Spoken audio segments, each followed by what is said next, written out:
అందరితో అంటే ఏ గూటి పక్షులు ఆ గూటికి చేరతాయి అంటారే అట్లా వాళ్ళతో పడి తిరగటం అవన్నీ ఎక్కడ నాటకాలంటే అక్కడికి వెళ్ళిపోవటం. అదే మీది వేటపాలెం కదండి? వేటపాలెం. ఓకే. మీరు మామూలుగా కాలేజ్ డేస్ గట్టా చదువుకున్నారా మీరు? చదువుకున్నాను గానీ దాంట్లోనే ఇప్పుడు 6వ తరగతిలోనే బొడ్డు వెంకట సుబ్బారావు అని మా ఊర్లో హ్మ్. ఆయన ఇడ్లీ తినప్ప దుడ్డు గుడుప్ప అని ఒక ఏకపాత్ర ఇచ్చాడు. హ్మ్.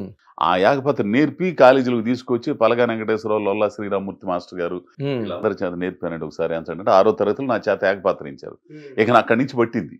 హ్మ్. ఇక నాది అసలు ఎందుకు ఇదైందో అసలు అట్లా నాకు ఏ పని మీద ఉండేవాడిని కింద పుస్తకాలు గిస్తకాలు బాగా చదివేవాడిని. నాటికల పుస్తకాలు అసలు చదువు అబ్బేది కాదు. ఎక్కడ నాటికలు ఉంటే అక్కడ నాటికలు, పార్టీలు తిరగటం అట్లా ఇవన్నీ చేసేవాడిని అనమాట.